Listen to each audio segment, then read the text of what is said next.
concrete walls. There's a place for us where we could go, where we could be alone. Between city lights, we don't have to hide. I wanna go, do you wanna follow? There's something in the air, I can't explain it, but it's there. Ain't nobody gonna find us in our secret love affair. I don't wanna have to hide no more, it shouldn't be unfair. I wanna go, and I wanna know, do you wanna follow? Baby, do you wanna follow? Come with me, do you wanna follow? Baby, can't you see that? I wanna go, and I wanna know, do you wanna follow? Baby, do you wanna follow? Come with me, do you wanna follow? Baby, can't you see that? I wanna go, and I wanna know, do you wanna follow? I can't understand why we can't hold hands, but they don't know what we have is real love. Aren't you sick and tired of having to hide? I know a place, do you wanna follow? There's something in the air, I can't explain it, but it's there. Ain't nobody gonna find us in our secret love affair. I don't wanna have to hide no more, it shouldn't be unfair. I wanna go, and I wanna know, do you wanna follow? Baby, do you wanna follow? Come with me, do you wanna follow? Baby, can't you see that? I wanna go, and I wanna know, do you wanna follow?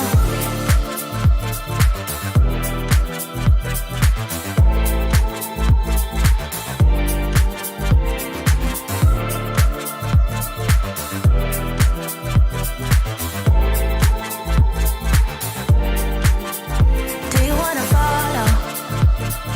Baby, do you wanna follow?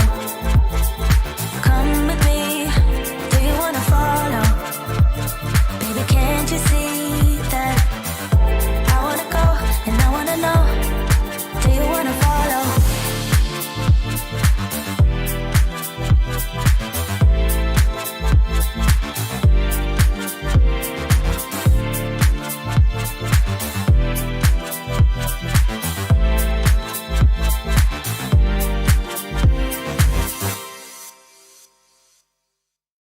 What's up, guys?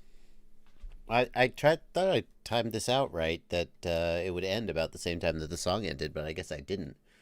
So let's just keep watching this awesome flight. Hang on a second. Where's the... There we go. There. Okay, live stream has started. What's up, guys? Just thought I'd put some freestyle. Wow, this is... I must have been off by a minute. I must have just added wrong. I thought it was... Well, anyway, I can't add. Shocker. Doing some freestyle. My 3 packs a day challenge is paying dividends, or is it? Is my freestyle getting any better? Still boring. I don't know. I'm having fun. Look, I went a different place in my yard than I usually do. See, I never fly over here. Like, find some new lines, right, Joshua? It finally got dry enough that I could park my car back on the concrete pad. There's a you have to drive on the yard, and if it rains too much, my car can't go up the hill, so I have to park in the driveway. See, here we go. Here's it. I just want to go back to this. Wait, where was it? I think it was after this section in the field. Hang on.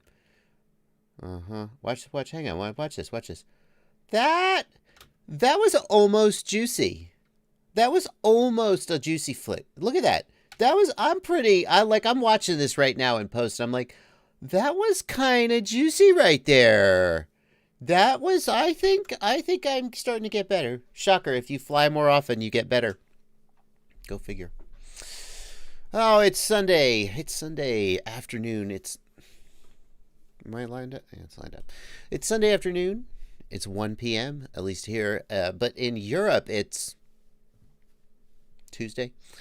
Hello, Europeans. This is the European stream. I stream in the afternoon my time, the evening your time. Hope y'all are doing well. Y'all is something we say here in the Southern America. It means you all. It's the second person plural.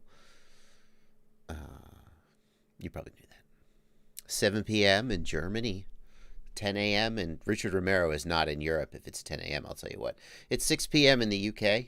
Enjoying your biscuits, your tea and biscuits. Whatever you having over there. Switzerland, Romania. I can't hear the country Romania. Well, anyway, I'm sure what is Romania actually like? Because I just think of Dracula. Is that racist? Sorry, Romanians. It's in Vietnam. Marcin Chodakowski is in Vietnam. It's, I think he's joking. 7 a.m. in Hawaii. Aloha, John S. Banana custard here in the UK. That sounds like something you would eat in the UK. Banana custard. Yeah, banana. That sounds good, actually. Banana custard? That sounds all right. Colorado. Pretty fly for a white guy. I'm just going to start every live stream by reading the name of every city that everyone is from. That's all you want out of a live stream, right? You just want, Senpai, notice me, Senpai. You just want the streamer to say your name and shout you out. That's what it should be, just a stream of nothing but shouting out super chats.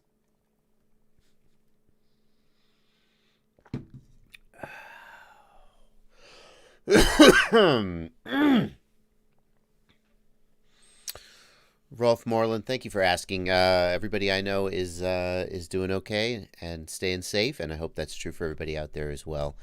We're gonna do some live streaming. We're gonna answer some questions. Normally I start with like the news of the day, but lately it seems like every time I sit down to look at the news, there's just one thing. And what's happening in FPV? Has any news occurred? Have any major releases, major developments? I wouldn't know. So we're just gonna dive right into your questions. That's how it's gonna go. Hey, William Gagnon? I'm sure that's not how you say it. Here's what's going on, guys. This is what I got on my screen in front of me. I got your chats and your questions over here. I got super chats down here. Got a couple of those coming in already. We'll be reading those out in a little bit. And over here on the left, I got my patrons in the Discord. Going to be answered questions from everybody. Hello, Mike. Hello, MB, Juledor, everybody. So let's just start doing some questions, okay?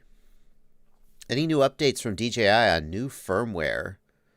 Pretty fly for a white guy. I always just wait till I plug in my DJI unit and it tells me that I need to update the firmware. They haven't updated a firmware in a while, have they? When was the last DJI firmware update? It's been a little while. They were cranking them out and now they seem to have slowed down. I wonder if that means new DJI equipment is coming. Kind of makes sense that maybe while they're working on a new product, the firmware updates for the old one would slow down. Some people ask, should I buy the DJI Air unit? Should I buy the DJI goggles or should I wait? Because you don't want to buy it and then like one day later version 2 comes out and you feel bad. And So what I've said is that most other DJI products seem to be on about an 18-month life cycle.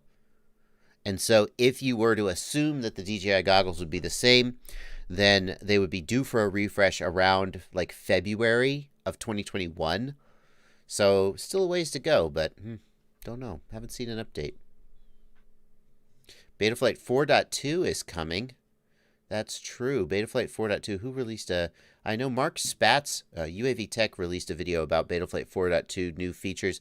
Betaflight 4.2, I think it's scheduled for May, I believe. So that is coming.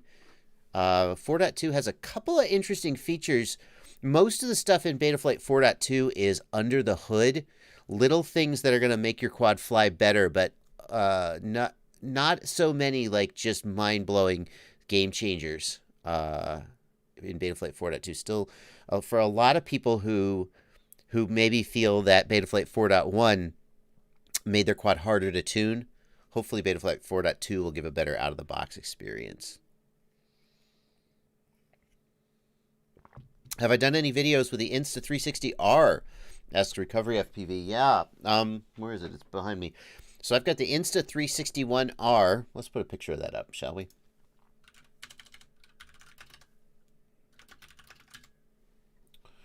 Let's see here. So I got this. Insta360 actually sent me this. Thank you, Insta360. They sent me this. It's a pretty cool camera because it has interchangeable modules. So for the same price, you get a standard action cam. You can also flip it around so you can do selfie mode. And you get a 360 cam. That's pretty slick. I actually also have a GoPro, whatever the GoPro like Fusion 360 or whatever their latest is. I got one of those, so I'm going to be trying them out. These are my first 360 cam, but I've been seeing all the stuff that Steel started doing it, and then Bach Grinder started doing it, and I was like, these 360 cams are pretty cool. The weight, I don't know the weight off the top of my head. Let's see if we can find the weight here. Somebody's asking about the weight. 121 grams for the Insta360 with the wide angle. That's the one that you'd probably be using on your quadcopter. 130 grams with the dual lens. So, it's lighter than the GoPro. I think it's the Fusion 360 is the latest GoPro. Is that the one? Yeah, that's the one. So it's I'm pretty sure it's lighter than the GoPro. Let's see here. Weight. No, that's not the weight. 8 ounces. 8 ounces doesn't... How many 8 ounces in grams? Hello. If that's right, if it's 226 grams, it's significantly heavier, the GoPro. I'm not 100% sure we can trust that weight, though. So, it'll be very interesting, because, I mean... hello, can we go to the top of the screen? What's really interesting to me about the Insta is that for the price, for basically the same price... How much is the Insta? I shouldn't say that. The GoPro is oh, this is the wrong one anyway. It's the GoPro Max. That's the one. The GoPro Max is $479. That's the one I've got, not the Fusion. The Fusion is the old one. Chat was probably telling me that, and I wasn't looking. For $479, you get the GoPro Max. How much is the Insta360 1X? The 1R, rather. Insta360 1R. The Insta360 1R twin kit is $479. So for the price of the GoPro 360 cam, you get both a 360 and a standard action cam. That's pretty slick. That's a compelling argument. The question is, how good is it? Is it worth getting? But I think that as long as the Insta360 doesn't turn out to be just like totally defective, and I think we know that it's not. Right, people have been using it. There's some opinions are in. I think the 360 is going to be the right choice for some people, just because of you get 2 for 1 basically. So looking forward to that.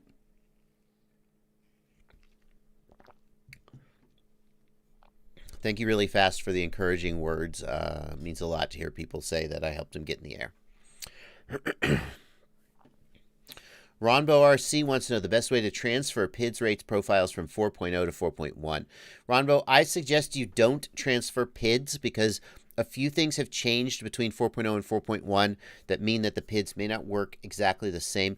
You can actually turn 4.1's PID controller back into 4.0 by disabling certain features. But the default, for example, like the I term especially has changed in 4.1 with the I term relax, the way it works. So I don't suggest transferring PIDs, but rates, of course, you can just transfer easily. Just copy the rates. Siati is here. Siati reminds us that brushless whoops can carry the smaller Insta360. That's what, is that what Cricket has been doing with Newbie Drone? Check this out. Let me see if I can find this. Insta360 Go. Yeah. So this is the Insta360 Go, which is, you can see it is a tiny, can I get this full screen? It's a tiny 360 cam. And Newbie Drone and Cricket have been doing a thing. I'm sure, that's just whose Facebook page I saw it on. Whoever did it first, of course, they get credit, like yada yada.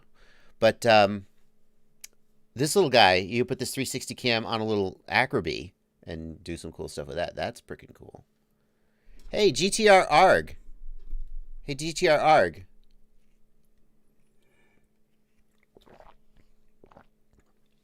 I'm going to drink while I stream, dude.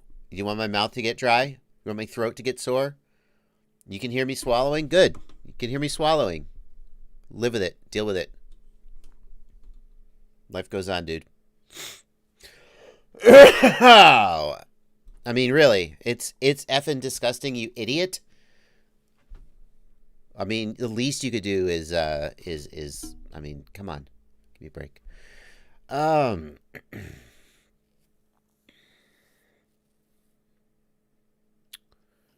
And yeah, okay. Yeah. So let's see here. Doghouse FPV in the Discord wants to know which simulator allows configuration of the controls and simulated flight controller closest to be what can be done in beta flight.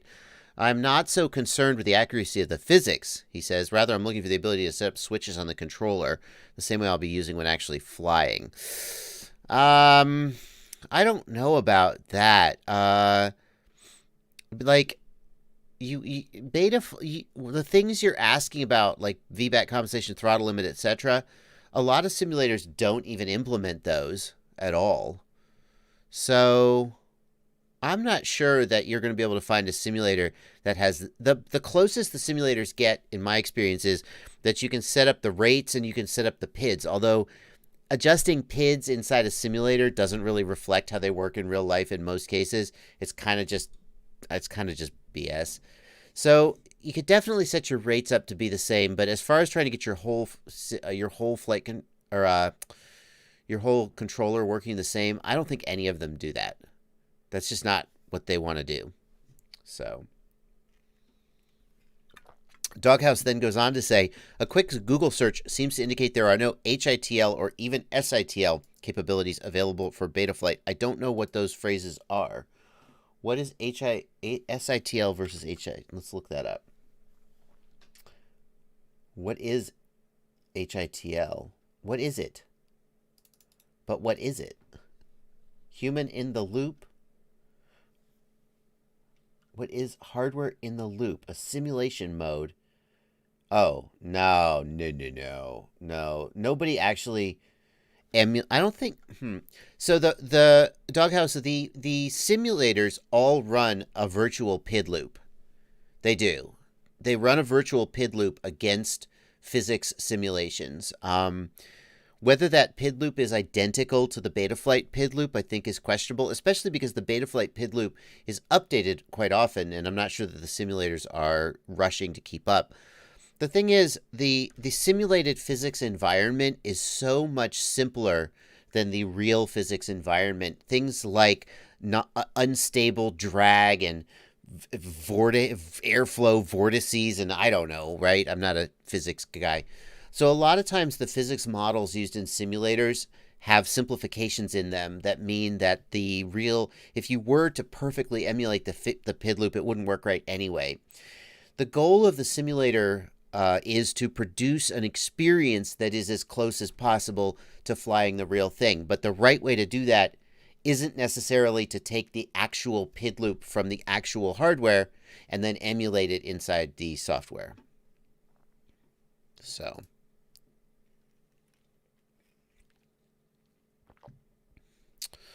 Doge wants to know my favorite SodaStream flavor. I mean, I eat a lot of those squirts. They're not SodaStream branded. I like the iced tea and lemonade.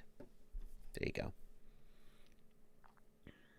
Doghouse FPV, what would the advantage? What are you going for here? You're wanting to simulate your exact controller. You're wanting like just a offline Betaflight simulator. Nobody's really trying to make that. They just want a simulator that lets you fly as close as possible. Yeah. Okay. Reds FPV says, hey, Joshua, switched to the AKK Ranger video transmitter. Smart audio doesn't work. Did the table still nothing? Betaflight shows it switching channels, but it's not actually switching. Do you know what's wrong? Reds FPV, the first thing I would check is that your VTX table is correct. 99% sure all the AKK VTXs use Smart Audio 2.0. The big mistake people usually make is that their values in the VTX table, the values for Smart Audio 2.0 need to go 0, 1, 2, 3, etc. for however many output powers you've got. If the values don't go 0, 1, 2, 3, and then you can put for the label, in the VTX table tab, there's value and label. The values for Smart Audio 2.0 need to go 0, 1, 2, 3. If they do anything else, then it won't work. That's probably what I would have you check first.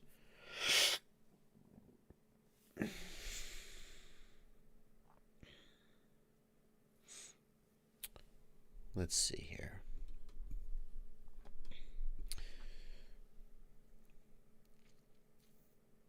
Fish Finder wants to know, can you use a GoPro as the main FPV camera? No, latency is too much. Latency is too high, and for many, many other reasons, GoPro is not usable as your main camera. You need to have an FPV camera.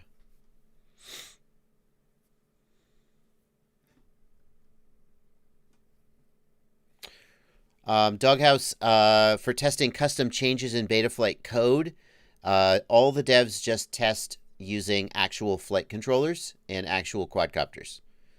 The problem is, Doghouse, the work it would take to build a simulated environment that lets you test a flight controller in a simulated environment, who's going to do that work? It's a ridiculous amount of work to create a test environment that then no one will use. So the devs just test on real quadcopters. Yeah. Kenji, that's not correct, Kenji. The Sims do have a PID loop, which confused me, because here's the thing. If I was going to write a simulator, I would just write a simulator where when you move the stick, the quadcopter moves. I wouldn't emulate a physics environment and then write a PID loop to interact with the physics environment. The whole point of a PID loop is that there is something external that is out of your control, and the PID loop is going to try to manipulate the system to make it work in response to the exterior environment. So if you've got a quadcopter, gravity is acting on it, and momentum and the wind, and it's going to adjust the motors to make the quadcopter fly.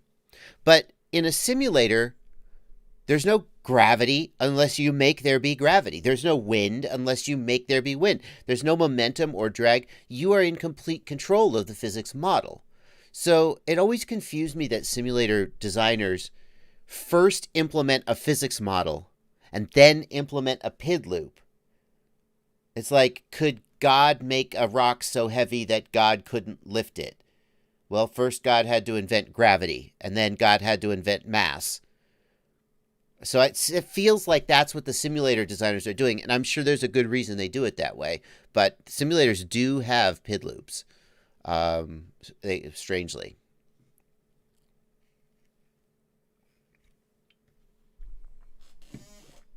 See, I'll move my mouth away from the microphone this time, just for you.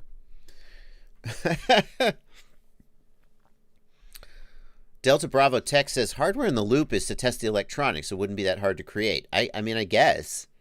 Go for it. If it's, whenever people say, that wouldn't be that hard to do, I'm like, good. Looking forward to seeing you do it. Somehow they never do. And somehow, my favorite example is when people talk about digital high def. There was somebody on Reddit this week, and he said, more or less, how hard would it be to make your own high definition FPV system? It doesn't seem like it'd be that hard. And people were like, well, here are the reasons why it's hard. He's like, nah, that's easy. Just get some off-the-shelf silicon. And I'm like, okay, looking forward to you doing it. Oh, you're not going to do it, are you? Everybody is like, oh, it's so easy. But I just have zero tolerance for bullshit in the chat, guys. Like, Cocky 3.0, I like cheese, I like cheese, I like cheese, like 5 times in a row. Hide user from channel. You're gone. Like, I'm not even going to time you out. I don't know what that bullshit is, but you're just gone. Hide user from channel. Bye-bye. Anyway. Mr. Crowley says, when I plug my computer into the USB port, it powers up. My flight controller powers up. When I plug in my battery, it doesn't power up. This means that the reason it does that is that USB provides power to the flight controller directly. So what this means is the flight controller is not getting power from the battery. There's 2 likely causes. One is that whichever wire gives the flight controller power is like not working. And the other is that the 5-volt regulator on the flight controller has died. Hang on. Pardon me. I got over my cold just in time for spring allergies to begin. I have not taken my daily allergy med today, so oops. I'll be sneezing throughout this live stream.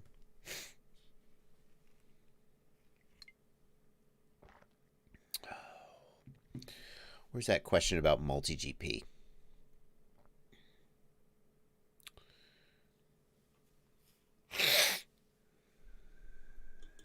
I missed it. I missed the question about MultiGP. I wanted to get it. Like there are tests in GitHub when they do the builds. I know that they have test criteria to help ensure that the code is working right. But in general, I'm pretty sure they just, I mean, for all I know, there's a dev out there going, no, we do that. I don't think that they have hardware in the loop testing for Betaflight. I think they just run it on actual flight controllers and just test it. Reds FPV, I see your problem. We're going back to the AKK video transmitter. There is a mistake in that video. I've commented the mistake, but a lot of people missed the comment. Unfortunately, there is no way to go back and edit a YouTube video. There used to be annotations that you could stick up on screen, but people abused them. They got really annoying, and YouTube took them away. So AKK VTX debug value of 216 is actually Smart Audio 2.0, not 2.1. That is your problem. Use the 2.0. Use the 2.0. Use the 2.0 VTX table, and it will work. Delta Bravo, I didn't mean to suggest you were like just blowing BS. I didn't mean to come after you there, dude. Delta Bravo says I wasn't blowing BS. I've done this with other avionics. I'm sorry. I didn't mean to get at you specifically. Like I sincerely mean it. If it seems easy and it seems like a good idea, go for it. I'm sure that a lot of people will be happy to have the help. Although maybe you should ask the devs if they would find this useful or if there's a reason why they're not doing it before you put a lot of work into it. It's just I see this a lot in other places. People go, why is no one doing this? It would be so easy. Anyone? No? It's so easy. I'm not going to do it, but it's so easy. Someone should do it. And I'm like, well, that's not very helpful. But I'm not, that's my issue, not yours. Anyway.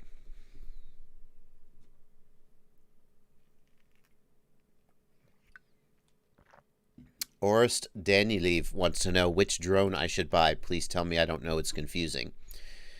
Gonna have to get a little more info from you there, man. Like, if you want me to just pick the first FPV drone off the top of my head, the one I always go to is the Emax Tiny Hawk Ready to Fly kit. I say that because it has everything you need to start flying FPV for about $160. It is not perfect.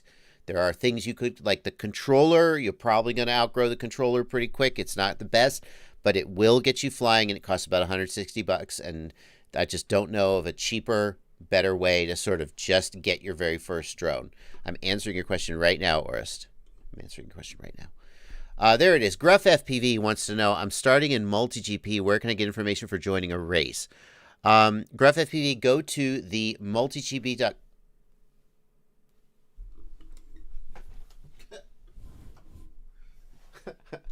Go to the multigp.com website, find a MultiGP chapter near you. They have a chapter map.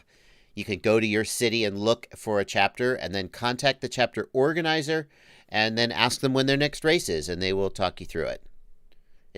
Yeah, that's basically it. Best to just reach out to the chapter organizer. They will probably have like a Facebook group or a Slack or a Discord where you can talk to people before the race and know what to expect. I actually have a video. Yeah, I have a video. I forgot this video existed. Gruff, I have a video, your first MultiGP race. You can check that out if you kind of want an idea of what you might be in for. It's actually one of my favorite videos. I went to a race, and I sort of interviewed people. I raced in the race and talked about my experience. I think it's a really good video. Yeah. Okay, let me get some super chats out of the way. We are now 25 minutes into the stream. I'm a terrible streamer. You know how it is. I always like to make sure all the plebs feel loved before I get to the people who actually pay my bills. Kyle Thompson, thank you for $10 in the super chat. I really appreciate your help over the last few days via email. Here's a thank you. Thank you, Kyle. As one final question, thoughts on the SkyZone O2C or X as the best beginner goggle under $300? Yeah, Kyle, I feel like the SkyZone O2C definitely has a legitimate like shot at that title. SkyZone makes a very solid hardware. Their after-sale support is not the best in the industry. I feel like Fat Shark gets that thrown, but it's good. SkyZone's after-sale support is okay. It's not terrible. It's better than not terrible. It's decent. It's good enough. I really sound like I'm damning them with faint praise. I really don't mean to do that. I'll shut up now. And the overall image quality and so forth of the SkyZones is good. I think that if you're getting your first goggle and you're leaning toward the Sky O2C or the Sky O2X, I think that's a solid choice. Rager HD, thank you for £5. Having major issues with a new build. I've made a post in the Troubleshooting Discord channel. Might need to scroll up a little bit. Uh-oh. Troubleshooting. Okay, so I have a troubleshooting channel in my Discord. Let's see if we can find Rager's. There it is. Rager says, I've spent the last few hours trying to troubleshoot this with no avail. I'm assuming I have interference coming from somewhere, but as I'm still a noob, I can't seem to narrow it all down. It only happens when my transmitter is connected to the quad. Okay, so that the motors spin fine when inside the motors tab. The quad is a pre-built Sky Stars Star-Lord from Banggood. I'm using an RXSR receiver with a Taranis QX7. Flight controller is the SkyStars F405. What is it? What is the problem that we're trying to solve, though, dude? Oh, here we go. We got a video.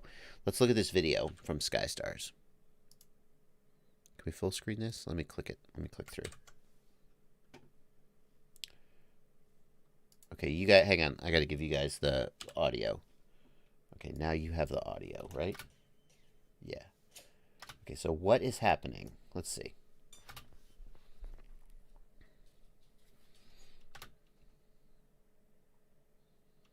I'm just looking at your OSD. You don't have a camera. What the F? Quad's not even armed. It's not even armed. Okay, so the motor's twitching when the quad isn't armed. That is because... That's a... Wow. So it means you're not using D-Shot. It means that the ESCs are not calibrated. And so what happens is when the flight controller wants to stop the motors, it basically, like, think about if there's like a gas pedal, right? It basically lifts its foot off the gas, right? And there's a certain throttle position that the flight controller uses to indicate to the ESC, stop. But if the ESC is not calibrated correctly, when the flight controller sort of lifts its foot off the gas and says stop, the ESC will think the gas pedal is slightly depressed. Okay? Now, this is an old issue that you should not be having in this day and age because D-Shot protocol is a digital protocol that does not need to be calibrated. So, when the flight controller says take your foot off the gas, if you're using D-Shot, the ESC just knows take your foot off the gas. There's no calibration issue. So, the first thing I would do, Rager, is I would try to see if your ESC supports D-Shot. Lord, it must. In this day and age, every ESC, even a bog cheap one on a Banggood special, should support D-Shot. So I would try to use D-Shot 150, and that should make the motor stop twitching. But if you can't do that, what you need to do is calibrate the ESCs, because you're using something like one-shot or multi-shot. And if you run the ESC calibration, that should get rid of the twitching. But if it doesn't, there's one more thing you can do.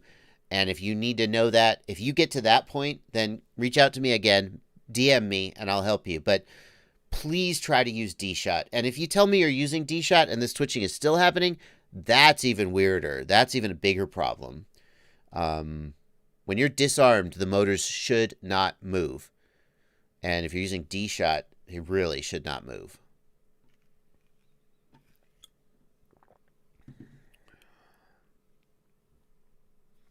In My Pajamas is in troubleshooting as well. I'm going to get that one out of the way too. In My Pajamas asked, I'm trying to get battery telemetry back from an Acroby brushless, and I'm only seeing RSSI sensors. In My Pajamas, you can do telemetry with an Acroby flight controller, but you do need to be bound in D16 mode, or FreeSky_X is what it's called in the configuration tab.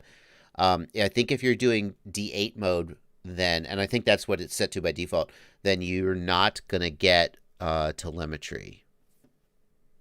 Hang on, let me make sure In My Pajamas, I don't know if he's watching the stream.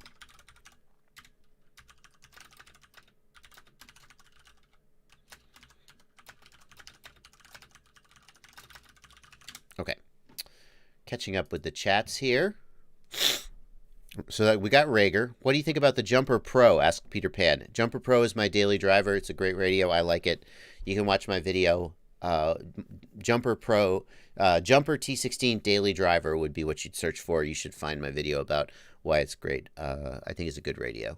Unfortunately, the last batch of jumpers that went out around December, January, I think they had a rush batch trying to get them out before Chinese New Year. So many of them had a problem with the ribbon cable being misaligned or flipped over the wrong way. It really put a bad taste in my mouth. I still like the Jumper, and I hope they'll get their shit back together. Pardon my swearing. I hope they get their quality back up to the level that it was at, because it was pretty solid, and this last batch was really disappointing. So many people with stuck buttons or buttons not reading.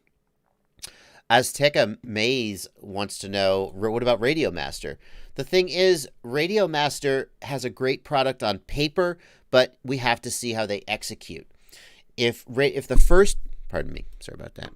If the first batch of Radio Master radios comes out of the factory and they all have manufacturing problems, I mean, I think Radio Master is going to do a good job, but they don't have a history. They're a new company. They don't have a history. They have new manufacturing, new factory. You never know. And I think that I would hesitate to jump on the Radio Master pre-order unless I just really wanted that radio. Because there's a chance, I'm not saying it's likely, but there's a chance that the first batch of Radio Masters will have some hardware defect and everybody will go, and then they'll probably make it right, but yeah.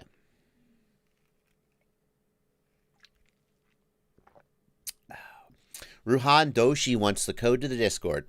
The Discord is only open to my patrons, so you can get the code by signing up for my Patreon, link in the video description. As little as $2 a month or more if you feel like I've earned it. Pavel Spikowski says the same manufacturing line is going to be making the Jumper and the Radio Master. Pavel, I wonder how you know that. The only reason I say that, Pavel, and that happens, like the HobbyMate charger and the Hoda charger, they're the exact same charger made by the exact same company, sold under two different names. But my understanding of the history with the Jumper is that the owner of Radio Master was partners with the owner of Jumper. They had some kind of a falling out. Peter Pan, I'm answering your question too about why the Radio Master looks like the Jumper.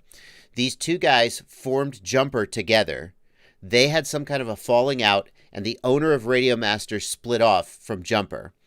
And as part of that split, they both agreed that they both could use the intellectual property, that they had formed Jumper together. They invented the Jumper T16 together. When they had a falling out and they split off to be separate companies, the owner of Radio Master just said, so is Radio Master using the same manufacturing as Jumper? Or does Jumper own that manufacturer or have an exclusivity with that manufacturer, and Radio Master had to go find their own manufacturer? I honestly don't know the answer. It's possible they'll be made on the same line, but it's possible that they won't.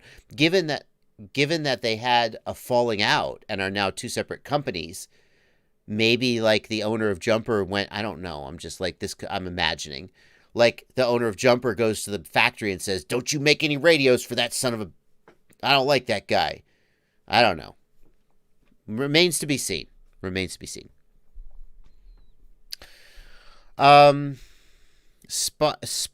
thank you for 10 euros. 10 euros?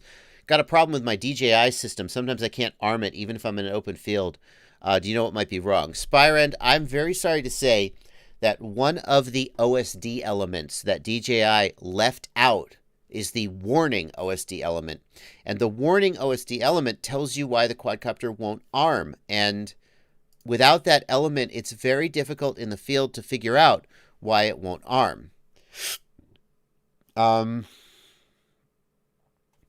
The way to do it is that when it won't arm, you plug USB in, you go to the command line, and you type status, and you get the arming status codes.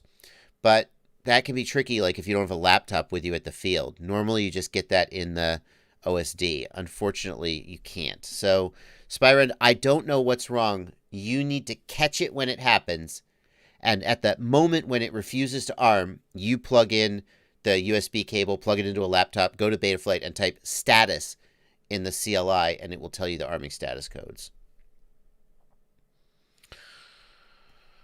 Let's see here. Nux Novak, thank you for $10 in the super chat. Happy Sunday. Thank you, man. Puka FPV, thanks for £5. Quad reboots in flight, and I get BadRx on the OSD. So here's what BadRx means, Puka. When the flight controller powers up, and at the moment that it's powered up, the switch is in the arming position. Is that BadRx or arm switch? Basically, the reason you're getting BadRx is because the quadcopter rebooted. Like, it sounds like the flight controller is losing power, but the receiver is not. And you say you replaced the receiver, but actually I think the flight controller is the issue, not the receiver. So the question is, why is the quadcopter rebooting in flight? Here are some questions I would ask Puka FPV. Do you lose video? If you lose video, it means the video transmitter powered down. I mean, if it goes to static. If it goes to static, the video transmitter lost power. Now, if you've got a video transmitter that is powered from the flight controller, that's confirming that the flight controller lost power. If you've got a video transmitter that's powered from VBAT, that would tell you that the whole quad lost power. You should, your ESC and everything. By figuring out, did the video transmitter lose power? Did the camera lose power? Did the flight controller lose power? Did the ESCs lose power? You can figure out, like, if the whole battery is coming unplugged somehow, or if just the flight controller or whatnot. That's how I would proceed with that one. But I don't think your receiver is the problem. Thank you, Tony, for 50 Danish kroner. Jerry Calverley, thank you for $5 in the super chat. Are you still doing 3D printing videos? Jerry, I am still doing 3D printing videos. I've just been a little busy with quads lately and a little distracted from 3D printing. That's all. Espander, thank you for £2. Will DSMX Mob 6 work all right with the Jumper T16? Yes, I believe that the Mobula 6 DSMX version will bind to the Jumper T16. Coelho FPV, thank you for $5 in the super chat. What's the best source for the Jumper T16, and which model has all the latest bells and whistles? Coelho, I'm not even sure they're still selling the other models, like the ones without the internal module and the Hall effect gimbal. I can't remember if it's the Pro or the Plus, but you want the one with the internal module and the Hall effect gimbals and the built-in USB-C charging. They keep, I don't know what they're calling it. That, just look and make sure that it's got those features. As far as the best source, the best thing you can do is buy it from a local company in your country, so that when you have a problem with it, you don't have to go all the way back to China. So like in the United States, Grayson Hobby sells it. That's one that comes to mind. Grayson is a very good customer service and will help you with service and warranty and so forth without having to go to China. There are others. Find a local distributor. If you're not in the U.S., I'm not sure what your best local company might be. Jonah Chua, thank you for $2.79 Canadian. When I arm, motor force struggles to start spinning. Jonah, it's possible that you just need to increase your idle percent. In the configuration tab, there's an idle speed value, and if that is too low, the motors won't start spinning. But even if you raise the idle speed a little bit, it still struggles, you may have a damaged ESC or motor. Replace the motor. If that fixes it, the motor was bad. If that doesn't fix it, the ESC may be bad. Drone Racing, good username. Drone Racing, thanks for $5. Mr. No, I am in front of my PC and I have your F4. I want to flank it. That firmware recommends me. You lost me there, my friend. I want to flash it. I think you mean I want to flash it. Drone racing, I'm not sure I can talk you through that over the live stream, especially not if it costs you $5 every time. But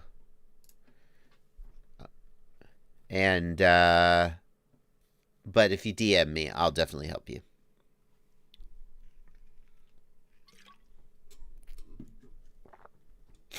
Do I like the Eachine Wizard X220S? The thing about the Eachine Wizards, Orest, is the Eachine Wizards are okay for the money. Some of them are even half decent.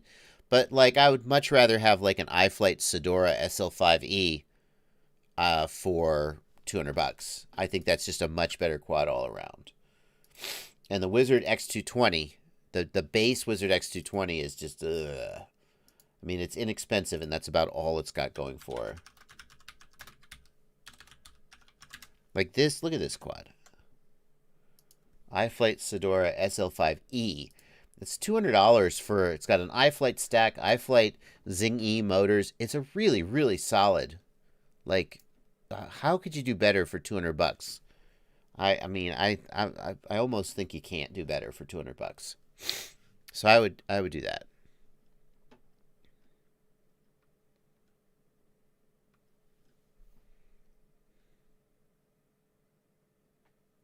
And now that I've answered your question, stop spamming the chat, please, Orest.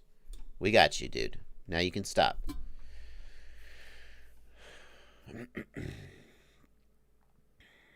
Which firmware do I recommend? Is he asking? Drone racing is... Somebody's suggesting that drone racing is... Thank you, Granola. Someone's suggesting that drone racing is asking which firmware should I flash to the Joshua Bardwell F4. Betaflight 4.1? Yeah. Yeah. Super Sausage wants to know whether... Oh, wrong camera. Hello. Super Sausage wants to know Low-Pro BPX1 versus Torvol Pit Stop. The Torvol Pit Stop Pro is my favorite. If you mean the base Pit Stop versus the BPX1, that's tougher. Like, what does the X1 have? The Low-Pro BPX1. It's $129. Let's have a look at it. So the BPX1 does have the straps on the outside. That's pretty... Oh, wow. It doesn't have a laptop slot. That's the one thing. But a lot of people will just stick their laptop in the front and DGAF. So then if we compare that to the... Not the Pit Stop Pro, but the actual base Pit Stop. The Pit Stop Pro, I think, is really good, but it's like, it's way more expensive. The Pit Stop is $109. It doesn't have the straps on the outside. Yeah, oh, does it? Oh, it's got straps on the sides, but not on the front. Yeah.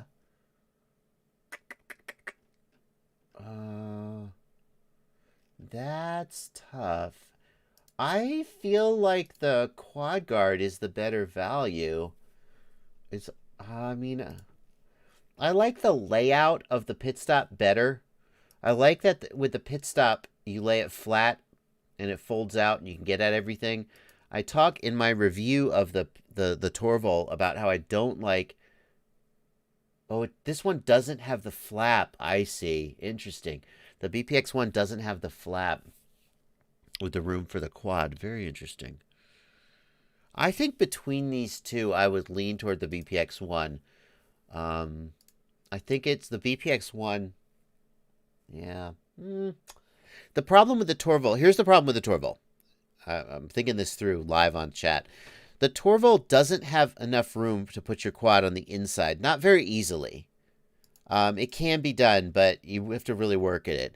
And since the Torvol Pit Stop doesn't have the straps on the front here, you also can't strap your quad to the outside very easily. So where is your quad going to go? I don't think the Torvol Pit Stop has a great answer to that question. Now, they show it. Let's see where they show it. They show it as like, oh, yeah, you're going to put your quad here on the inside. You're not going to do that. I mean, I don't know. That's iffy. I mean, not many people I know who have the Torvol put their quad on the inside. Whereas with the Low Pro, You can easily strap your quad to the outside here. It comes with the straps. The straps go across. I would go with the BPX1. That's the answer. Okay. We got there.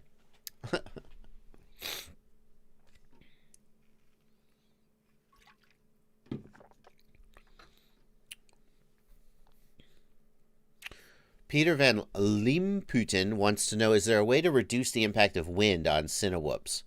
Will raising the D value help? The problem, Peter, is that the Cinewhoops have these giant ducts, and the ducts have a huge surface area, and they do make the wind blow it around.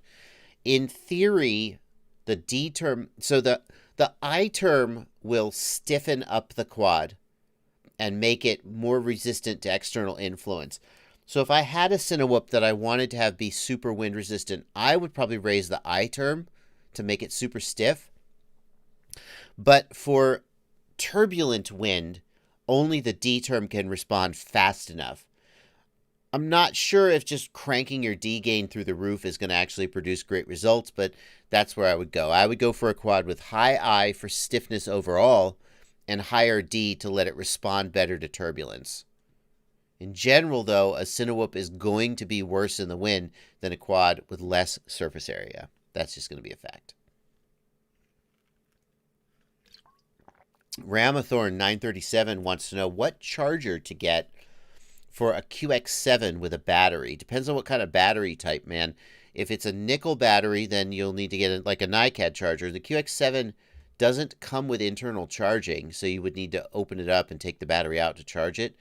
If it's a lithium battery, you would need a LiPo charger. So without knowing the type of battery, we can't say what kind of charger you're going to need.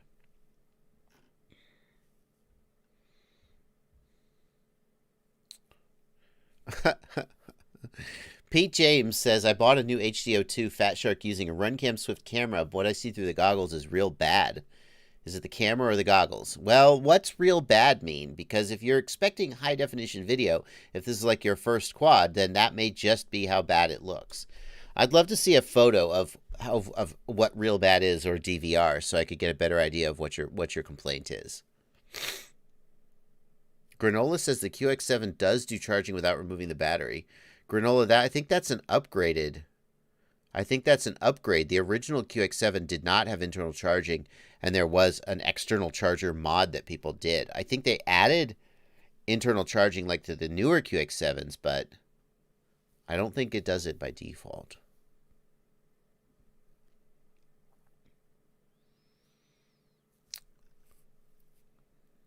Let's see here.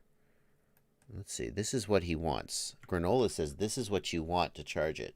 Free Sky, FCX07, LiPo. Oh, wow. It works for LiPo and for a nickel battery. That's pretty slick, dude. Where does the battery plug in? It plugs in like a balance plug. Interesting. Oh, you have to set it to lithium or nickel, though. That I thought it auto-detected. That would be super cool. Sounds like this may do the trick. So we'll throw a link to that in the chat, and maybe that is the one that you want.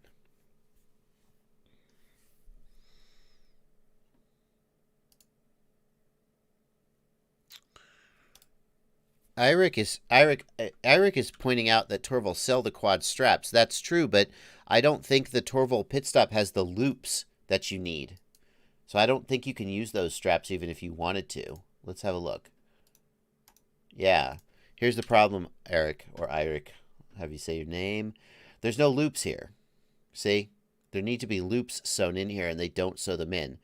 So even if you bought the straps aftermarket, you couldn't strap a quad to this back face of it. I mean, I'm sure you could rig something up, but I think you'd have a trouble doing it. So that's the big downside of the Torval of the quad pit stop versus the Pit Stop Pro.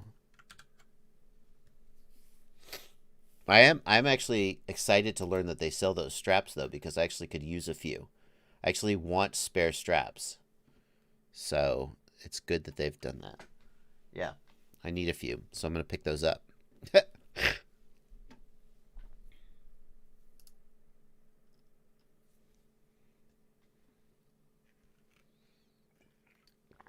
Ofek Moyal wants to know, can a PID change affect flight time? Yeah. For example, raising D gain too high can create excess high frequency noise that shortens your flight time. Usually the difference is not super dramatic. If you changed your PIDs and you see a super, like more than say 10% difference in flight time, probably there's something else going on there. Gal Kremer is here. I'm going to tag Gal Kremer. I'm tagging you as a moderator. And Pavel Spiskowski is also not a moderator, so I'm tagging him too. You guys are welcome to act as moderators. You don't have to. I just tag people as moderators so that I can see their names in blue when, like, somebody... Oh, Nick Sebring is here. Let's tag him as a moderator. Wow, everybody dropping in on the stream. Pardon me. Sorry about my allergies, guys. Skadoosh is here. Skadoosh's name is all caps. I never miss his name anyway. And knowing David Skadoosh, I'm not sure, no offense, David, not sure he has the right temperament to be a moderator. No, Skadoosh, I love you.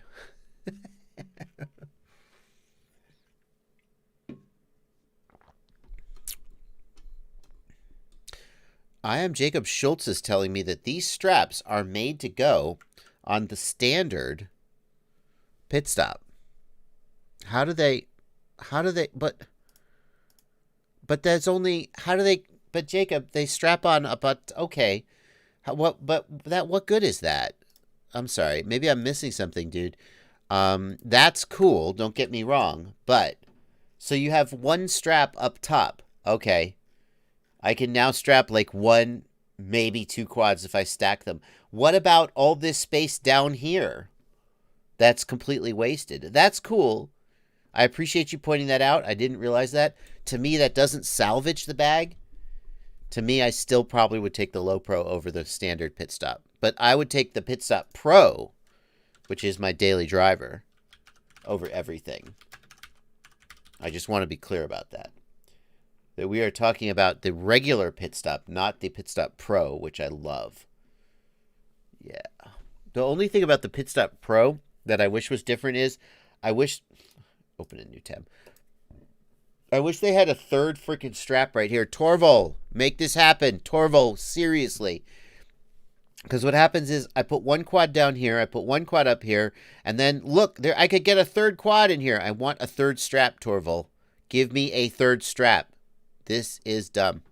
So, Nick Sebring wants to know how my F7's coming along. I need to get these out to testers. I am currently the bottleneck. Crap. I need to mail these out to testers ASAP. Yeah, that's what the bottleneck is. Eric Allen, thank you for $5 in the super chat. What are the best props for a 6-inch chameleon? That's a good question, guys. What are great 6-inch props right now? Like, I don't have a ton of experience with 6-inch props, to be honest with you. And I don't think you can assume that just because there's a good 5-inch prop that they make a good 6-inch prop. What are great 6-inch props that are out there right now, guys? Let me know in the chat. It'll take you a second to catch up. But Pavel Spikowski says there are no great 6-inch props. Ouch! The Tyro comes with a diatone, or not the diatone, the Cyclone. Dallersy Cyclone props. Lucas says the iFlight props are good. The Bi-Blades, interesting. Pavel says there are great 7-inch props. Azure. I was leaning towards Azure ZFPV based on nothing. Just based on my gut feeling. Dal Cyclone says, Gal, I assume you mean the Cyclones, Gal Kremer. Dal Cyclones, my impression of the Dal Cyclones is that they are not great props, but they are good props. And it's a simple and sort of blunt design. Skadoosh says the King Kong Bi-Blade 6-inch. Maybe Bi-Blades are the direction we should be going. Yeah. Ethics just released the K2. Is that a 6-inch prop? Azure. Another vote for Azure. Yeah, I would think that the Dal Cyclone design would actually work at almost any size. Maybe not like when you get up into 10-inch. But there are some prop designs that are like so specific to like like 5.1 by something, the blade profile is so specific that simply scaling it up, it doesn't work well at those RPMs or whatever. But the Cyclone seems pretty best all around. Ciotti says Gemfan 6042. Gemfan Hurricane 6042, which is it?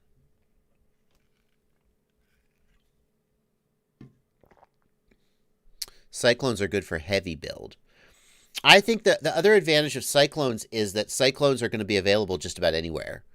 Cyclones are easy to get. 6040 Flash. Ciotti says 64. Gemfan Flash 6040. Yep. King Kong. So it sounds like we got some votes for the King Kong.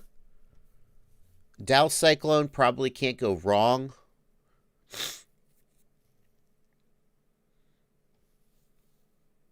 The K2 6x4x2. If Ethics is putting out a 6-inch prop, it's probably pretty good. Mighty R1 wants to send me a picture of his pimped out Diatone Tyrant S. Message me on Facebook. Yeah, send it to me on Facebook Messenger. Adam Jusix, thank you. Greetings from Sweden. Tell David Vingestal I said hello. Everyone in Sweden, just tell him I said hi.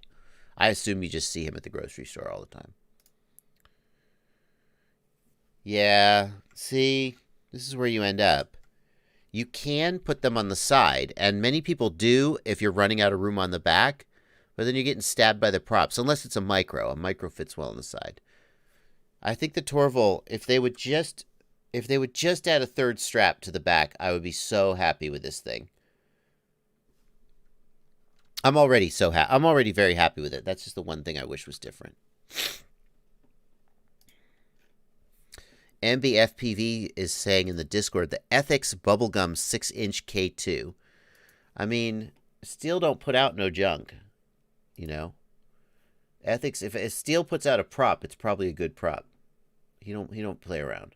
So, Ethics K2 6x4. It's a 2-blade. Some people seem to be saying that the 2-blade's the way to go. Big Willie wants to know, Cadix Dolphin, Runcam 5 Orange, or Session 5. Hold on, here's a picture. I think I got rid of that. I didn't think I showed that picture. There's those Ethics bubblegums. Session 5 all day, my friend. Session 5 just makes a better image, in my opinion. The only reason not to get the Session 5 is, like, for example, recently a batch of Session 5 refurbished units showed up on Amazon. You could get them for about $120 all day. All day. Session 5. It has Super View. I believe it has a larger sensor. If it doesn't have a larger sensor than those other cameras, then I don't know why they look so much worse. But, yeah, that's the way to do Session 5.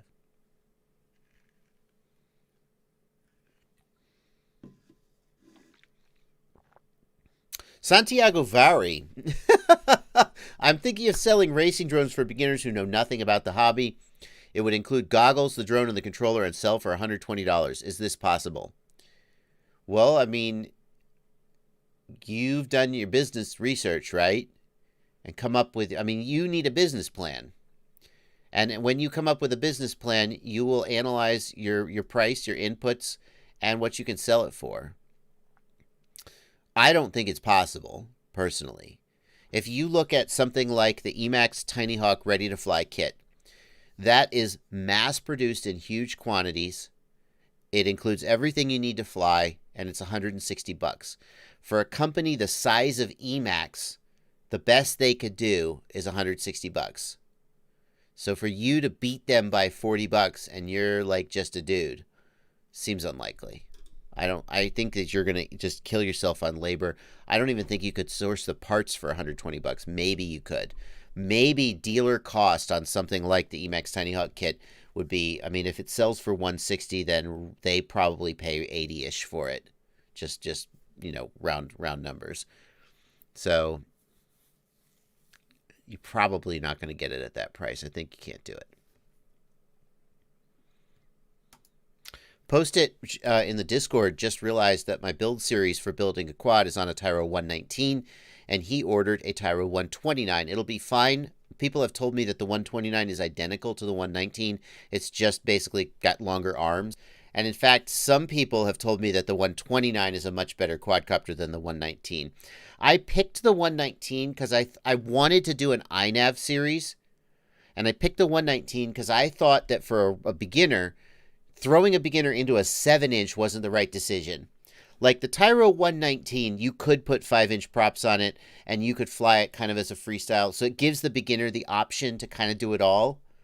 I felt like the 129 wasn't the right way to go, but some people, when they saw I was using the 119, were like, you really should have used the 129.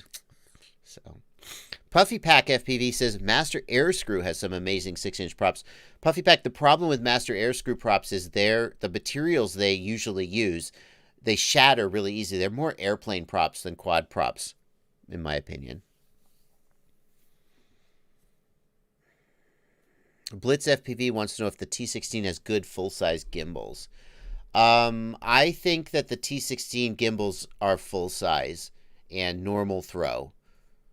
I'm not sure. Like, I haven't pulled out a caliper to see that they are exactly the same size, the same throw as the Tyrannus, but they're not short throw gimbals. I wouldn't call them that. When will I review the Radio Master TX16S? I can't review it until they send me one. I've heard rumors that they will be sending review units soon, but I can't review it till they send me one. But I can already tell you, here's the thing, I can already tell you the review of the T16. Ready? Here we go. Here's my review. I haven't even got it. On paper, it has a few things that the Jumper doesn't. It used to have USB-C charging, but Jumper added that. So now that doesn't have that. Now they both have internal charging. So the Radio Master has serial interfaces that maybe you could use like to flash receivers, but I don't think they're actually being used for anything right now. So that's nothing. It has a back button for the screens that the Jumper, you have to long press the page button to go back on the Jumper. On the Radio Master, it has its own button, BFD. The gimbals on the Radio Master don't have the adjustable tilt like the Jumper does. And other than that, they seem to basically be the exact same radio. But the Radio Master is coming out at, they say, about $135. The Jumper is around $160. And in the past, I said, surely Jumper will also reduce their price to match. But Jumper said they didn't intend to do that. I asked them. I said, are you going to come down in price? They're like, nah, we think we're a better product. We think we're worth paying more for. We're not going to do a race to the bottom, was the gist of what they said.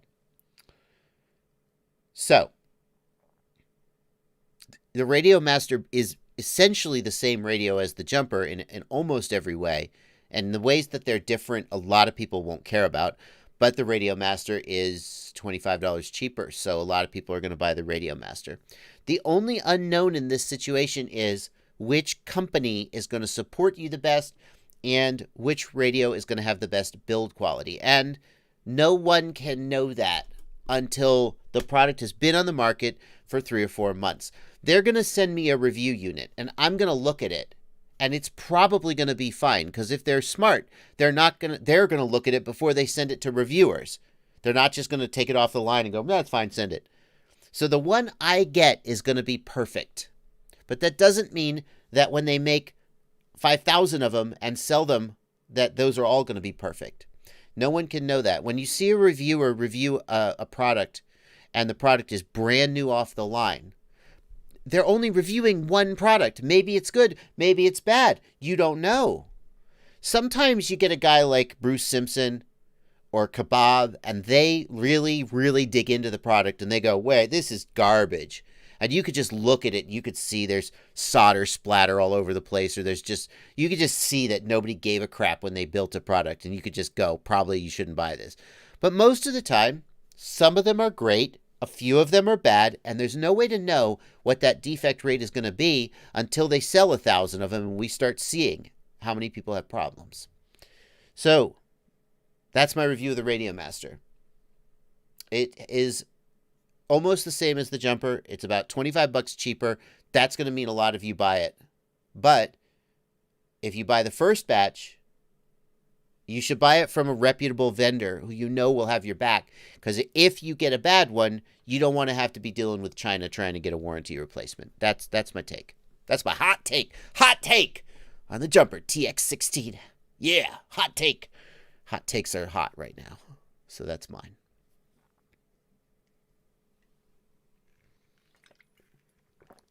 NCFPV says if COVID-19 lasts for months, then all the quad shops in the UK are going to have no stock of parts. The good news is that China is ramping back up. Production is starting. The bad news is that here's something I didn't know.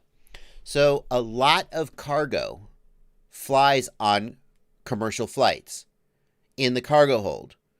And now that nobody's freaking flying anywhere, a lot of commercial flights are not flying.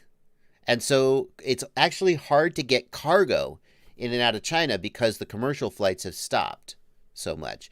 So China is ramping up manufacturing. Supply chains are starting again. I don't know your specific situation in the UK where, like, if your mail is moving or if customs is slow, but in general, the long drought that started with Chinese New Year on like January 15th and then extended for another 30, 45 days after that because of the China coronavirus lockdown, in general, that is starting to lift and product is starting to move.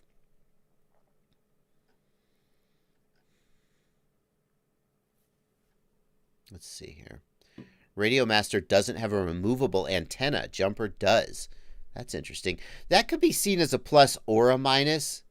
A removable antenna is nice if you want to change out the antenna, but it does just give you one more place to break if you don't. And the real question I would have is whether the Radio Master antenna is soldered on or whether it is a UFL. If the Radio Master antenna is soldered on and you damage it somehow, well, the good news for that is you could probably just replace the whole backboard. But then how would you get the antenna through the hole? Yeah, I don't know about that. We'll have to see. That's a good point, though. What's wrong with this pick, asks Doghouse FPV in the Discord. I don't know. Let's find out. What's wrong with this pick?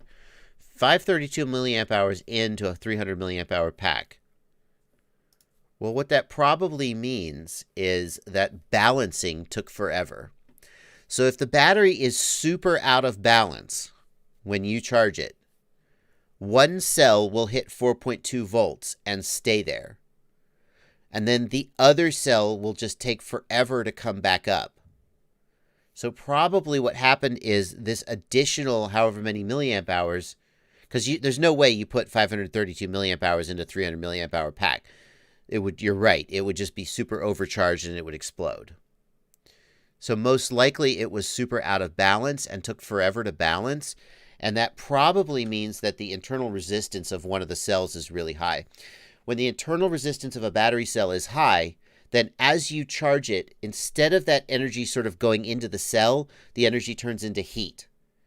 And that the charger still measures that it's pumping charge into the pack. But the cell voltage isn't going up proportional to the amount of charge that's going in because it's turning to heat because of the internal resistance. So what I would say is do this. Set your charger to charge to 4.22 volts instead of 4.20. Start a charge cycle. It will begin to charge, and after a few seconds, if you scroll the scroll wheel down, you can see the internal resistance of the cells. And at first it won't read anything, and then as it charges, it'll start to read that. I'll bet you that one of those cells has a super high internal resistance, and that's where that 532 milliamp hours came from. That's my guess, Doghouse. Silverhammer in the Discord asks, what causes bad image reception? That's pretty open-ended, man. The problem with bad image reception in your goggles is you kind of just have to use process of elimination. So get a buddy and see if he also sees bad image. If you both see bad image, then your goggles are fine. If one of you sees bad image but the other doesn't, then it's your goggles. Swap an antenna. It's just process of elimination to figure out what the broken part is.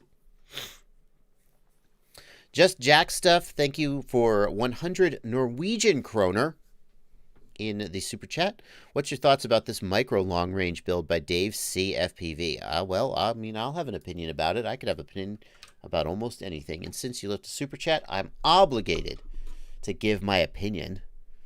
Even though I'm just going to, well, unfortunately, Thingiverse is crap right now. It's super slow. Let's just, oh, it's loading. Let's just come back to that because Thingiverse is crap right now. It'll take like 10 minutes for this to load. Jorge Zamora, thank you for 25 BOB. I have no idea what a BOB is. Let's see what a BOB is. I have never, oh, it is a Bolivian Bolivano? Bolivia. Jorge Zamora from Bolivia. Thank you for 25 BOB.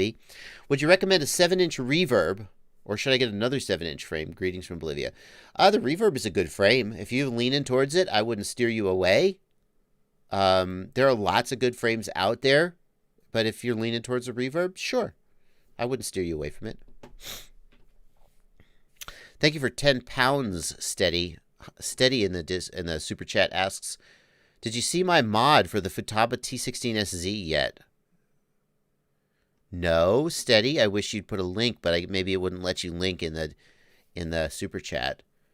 No, Steady said if you have a link to a mod for the Futaba that lets you put OpenTX on the Futaba, I'm having a feeling right now in a part of my body that isn't on camera. And I can't tell you about this because this stream is child friendly. But OpenTX and a T16SZ gives me feelings. Steady, you need to get a hold of me and get me a link to that. That's freaking exciting, dude. That's very interesting. Gal Kremer is checking out. Thanks for stopping by, Gal. Here is this micro long range build. Okay. So we have Crossfire on it. Okay, good. And what do we got for video? 3+ miles of range with an 800 milliwatt VTX, but 10 minutes of cruising on an 853S. It's mighty impressive. Sub 250. Interesting. Looks like it's got a, what is that, a Tarsier? No, it's not a Tarsier. It's the RunCam one. It's got a split-style camera, so it records HD. I almost wonder if this would be better with like a lithium-ion cell, get even longer flight time. Zoe FPV has a lithium-ion quad she's got that flies for like 20 minutes.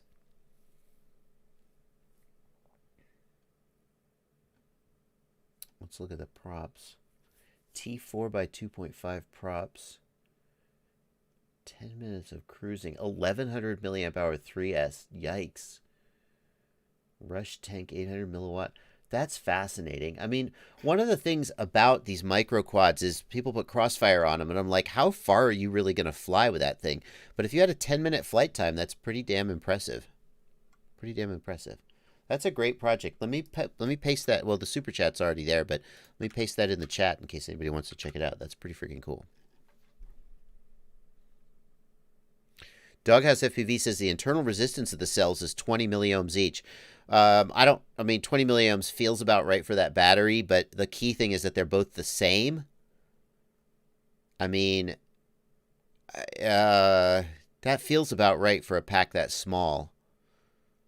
That's tough, man. I mean, it's possible that the current sensor is miscalibrated. There's just no way it really put 532 milliamp hours back into it, though. There's no way. I agree. That's not right. Check the voltage. I mean, here's the thing. If you put too many milliamp hours into a pack, the volts will go too high. Check with a multimeter. Maybe that pack's actually at like 5 volts per cell, and you really did put 500 milliamp hours into it, and your ISDT is way off calibration. I don't think that's likely, but it's worth checking.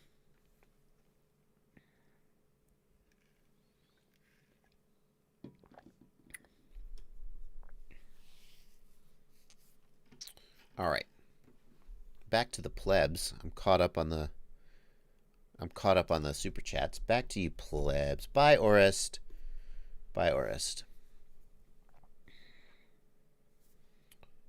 Let's see here. I got a question from Pete James. Says, I've done a 3D build, the same as you. Motors reverse and go forward on Betaflight. I can't get the drone to arm with the transmitter. Can you tell me what I'm doing wrong? Pete, here's my best guess. When you are in 3D mode, the quad will not arm unless the throttle is centered. When you're in normal mode, the quad won't arm unless the throttle is all the way down. In 3D mode, the quad The throttle has to be centered, and the threshold for center is actually pretty strict, especially if your throttle endpoints or your throttle may be a little off. Center may not be where you think it is. What I would suggest you do, Pete, is in the Betaflight OSD, there is a throttle position element. You can see the throttle position in the OSD. Put the throttle position element in your OSD and make sure, if you're in 3D mode, make sure your throttle is at 50% before you arm. I'm pretty sure in 3D mode, if you arm and then move the throttle to 50%, it will suddenly arm for you. I'm not 100% sure about that, but that's my best guess as to why it won't arm. Blitz FPV wants to know if you can use Crossfire in planes with more than 4 channels, trying to justify a Crossfire micro. Blitz, Crossfire does have PWM capable receivers. Crossfire supports up to 12 channels. However, performance is best with 8 channels. So you can have 4 control channels and 4 other aux channels for whatever. You can have up to 12, and for a plane where like maximum latency and so forth isn't a big deal, you might be able to do that and not really care. So Crossfire can run servos, and Crossfire is fine for planes. Lots of people use it for that. Mr. Semi-Authentic, I did upgrade the extruder fan on my Soval. What other upgrades did you make? I have an upgraded bed that someone graciously sent me. I really like this. It's a textured glass bed. It's very nice. And I said to him, would you like me to like plug this on the channel? And he's like, dude, I just make these. He said, I'm in Germany. It costs like $50 to send them anywhere, to mail them. I don't know why. But he said it's super expensive to mail them. Nobody outside of Germany actually knows I exist. I was like, okay. But I do have an upgraded bed, a glass bed. The stock bed is good. But I'm going to be doing an upgraded main board and a BL Touch sensor soon.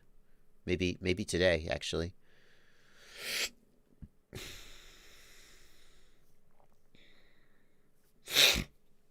Experiments for You says I have a problem with fast-paced vibration.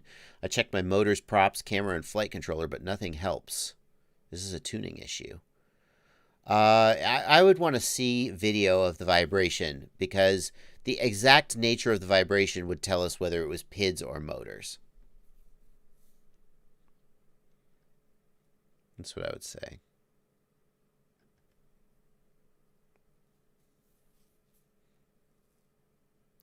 Is there a nice, cheap action cam with enough bitrate to work in post-production? Asks Gianlu Frazei. Gianlu, I would look at the Hero 5 session. You can get them refurbished for about $120, $130 on Amazon. Depending on where in the world you're at, you can even buy like a square trade warranty that if you break it, you get your money back. I feel like that's the image quality on the Hero 5 session, as good as like the Orca and the Runcam 5 are. They've gotten so much better. Runcam and Cadix should totally get credit for making a really solid camera. The GoPro Hero 5 Session is just better. You just look at the image side by side. It has so much more nuance in the colors, the color temperature, the dynamic range. It just every way the Hero 5 Session is a better camera. And that's no slight. GoPro has bajillions of dollars to put into R&D. As long as you can get a refurb Hero 5 Session for $130, maybe $125, depends on where you're at. If you can get that, you should get it. I just don't feel like that's even controversial.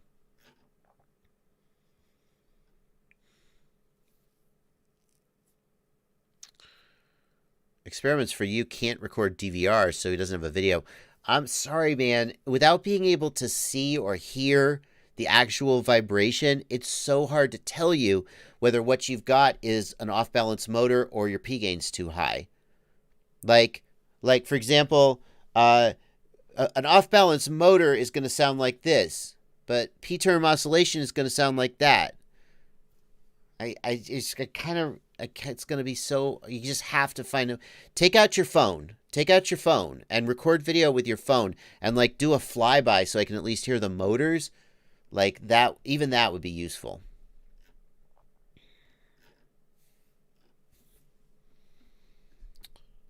Yeah. Doghouse confirms that the voltage on his battery is correct. I'm stumped too, man. You know what? Doghouse, let's just assume that the current reading on your charger is wrong.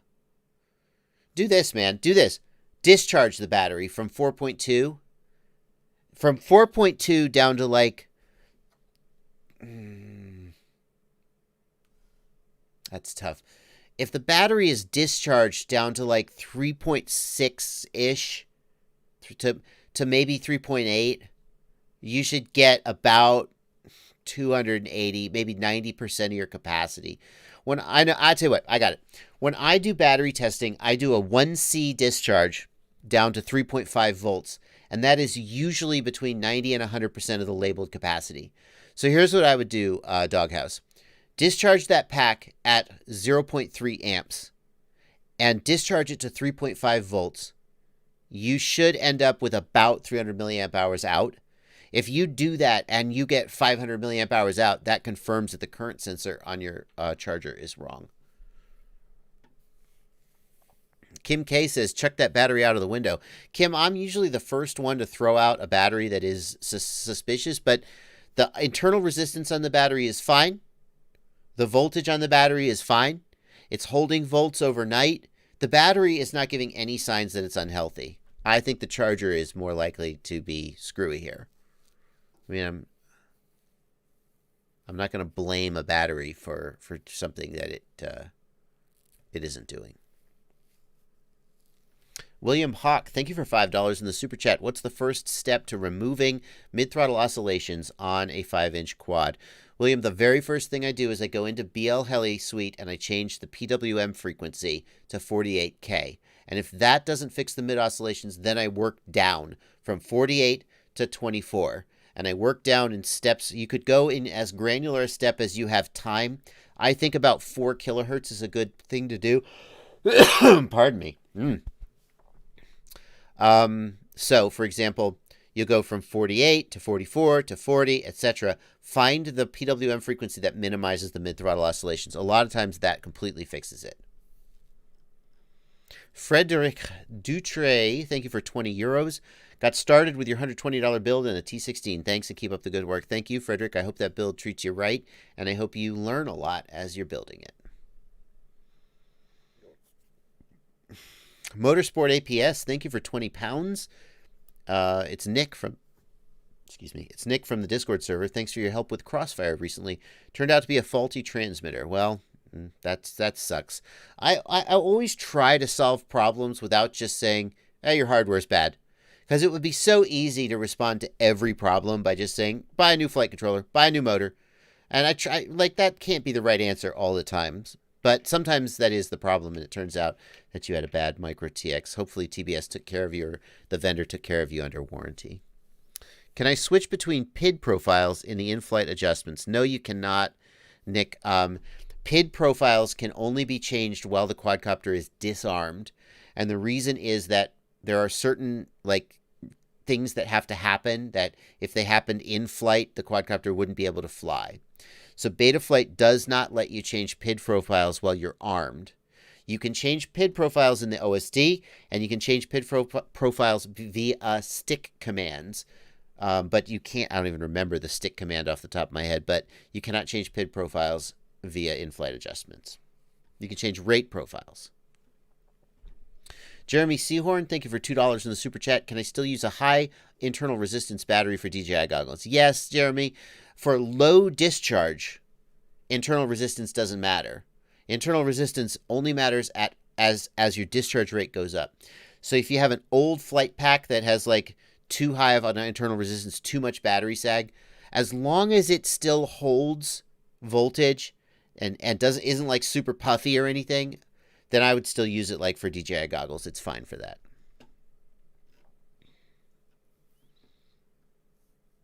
Explore Northwestern Michigan wants to know if I would prefer a Hero Session 4 or a 6 Black. The 6 Black is going to be way heavier, right? But it's going to be a way better camera. I would definitely take the 6 Black over the Session 4. Between the Session 5 and the 6 Black, that's tougher. Sometimes I'll fly the Session 5 because it's so much lighter than the Hero 7. Sometimes I'll fly the Hero 7 because it looks better than the Session 5. But between the Session 4 and the 6 Black, I would take the 6 Black, I think. That's just my personal... I would take the weight for the image. Explore Northwestern Michigan is trying to send me something on Facebook. What's Explore Northwestern Michigan? By the way, Northwestern Michigan, beautiful place. Let's see what we got here. Are you Stefan Dotzik? Explore Northwestern Michigan, is that you? Here's a question from Stefan Dotzik on Facebook.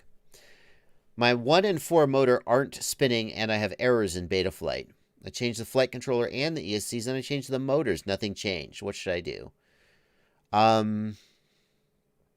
Turn off bidirectional D-shot. Does that make them spin? Maybe your ESC doesn't support bidirectional D-shot. The motors can't cause errors, errors in the Betaflight Motors tab. So that's where I would start. The ESC is not talking to the flight controller. Have you done some kind of remapping, Stefan? If you've tried like remapping the motors, then that could make them not spin. Maybe they remapped and you tried to, and you screwed it up.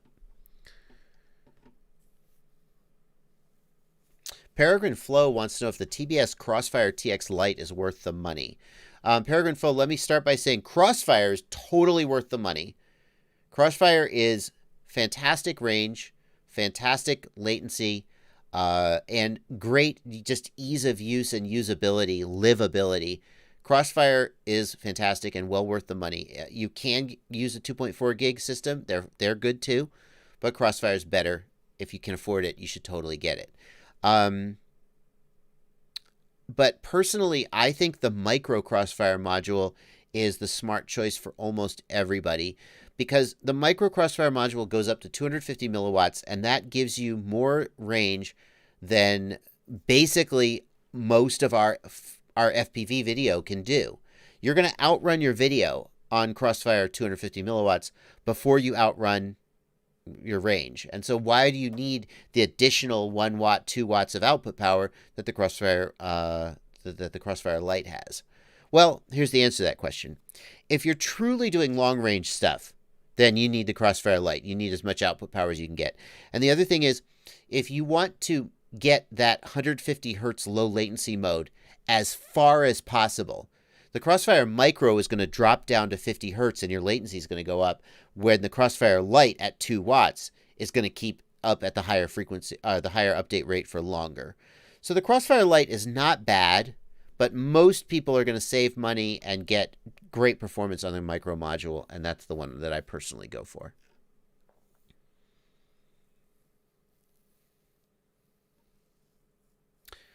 Good point, RC Flyer.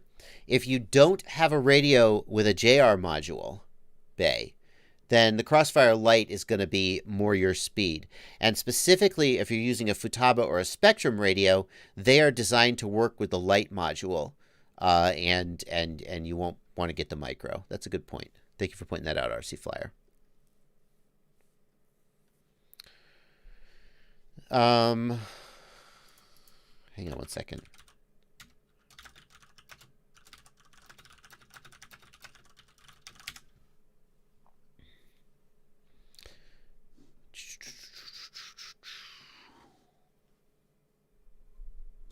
Mike FPV, if you want to send me a black box log, Mike, you should email me, all right?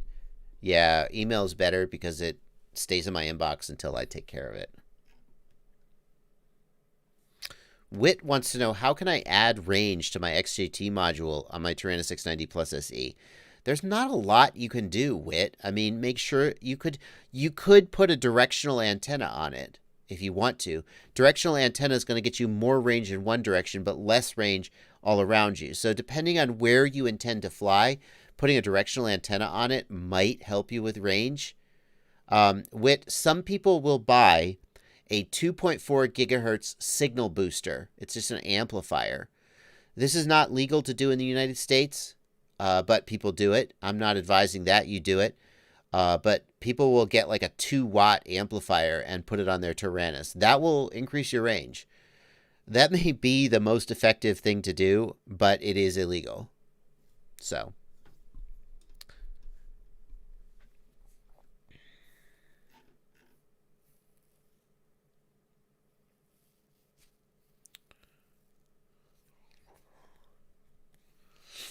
Let's see here. What are your thoughts on tilt rotor quads? Asks Adrian Shkumbov. Adrian, in general, I think that there was a... Kids these days don't remember. There was a time in quadcopter and mini quad development specifically where we played with angled motors as a way, just because we were trying everything. And so they would sell quads, and the quad would have these 10-degree or 15-degree motor blocks that went under the motor, shims, that tilted the motors at 10 degrees or 15 degrees. And in general, I think they affect the way the quad flies, because now the roll axis is not purely roll. It is also a little bit of yaw, okay, for example. So in general, I think that the best way to get a quad to fly is to let the PID controller do what it's doing as purely as possible. There are specific situations where tilted motors might make a difference. But in general, I think tilt rotors are a novelty. They add a lot of mechanical complexity, and things to break. So in general, I'm not a fan of tilt rotors. The big exception might be if you're trying to do some kind of like Google wing style VTOL where you take off and then you tilt the motors and you fly as a wing for longer flight time. Obviously there that starts to make sense. The ACE troubleshooter, mesh network signal boosting would not be a good idea for control links because of the increased latency.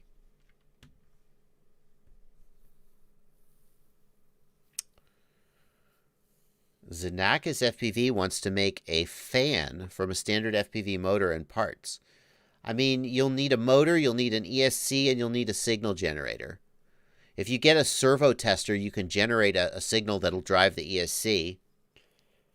And then the fan will just spin, right? You'll need to mount the motor on the shaft, or the prop on the shaft, and drive the ESC with like just a servo tester would do. Thank you for your super chat. Tilted motors suck for landing, Skadoosh points out. I don't disagree, Skadoosh. I mean, the point of tilted motors is you go forward with less frame tilt, so you have more aerodynamic efficiency. But a lot of people who are flying mini quads don't care. Dion, there's no stupid questions, Dion.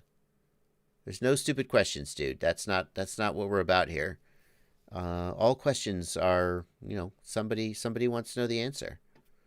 So we're not going to make fun of people for asking questions. That's it. What's my opinion about the Fat Shark Recon V3? Fat Shark Recon V3 is a very, very good goggle.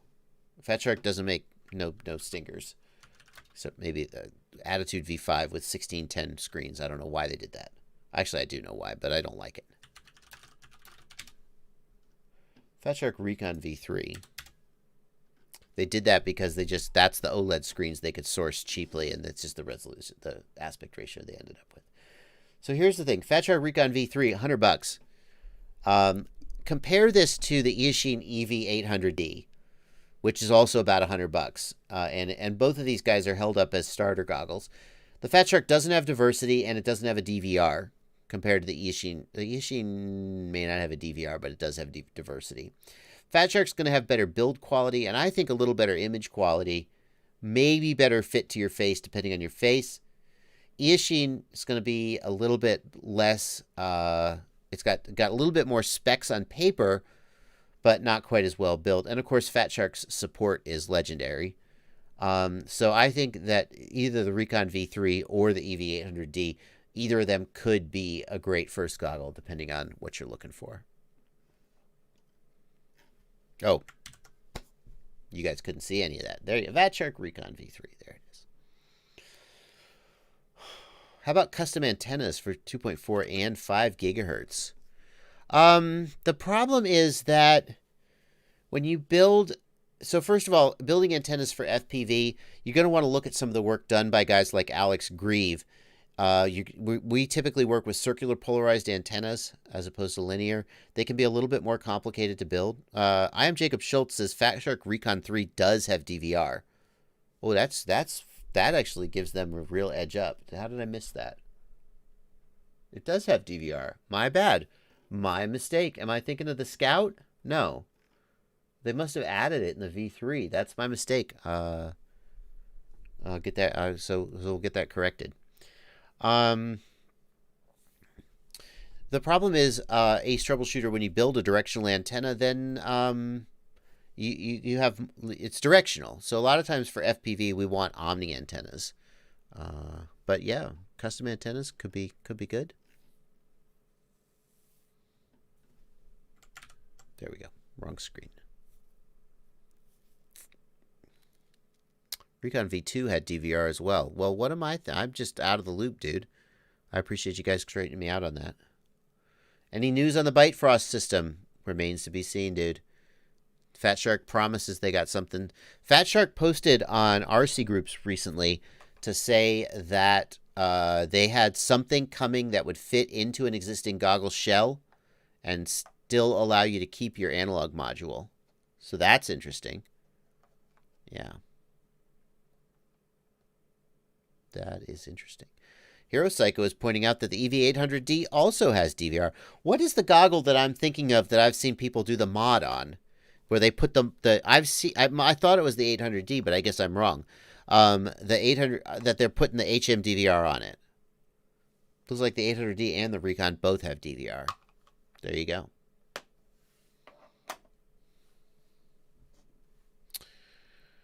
I must be thinking of the EV800. I thought the D in the 800D was the diversity, not the DVR. Maybe it's both.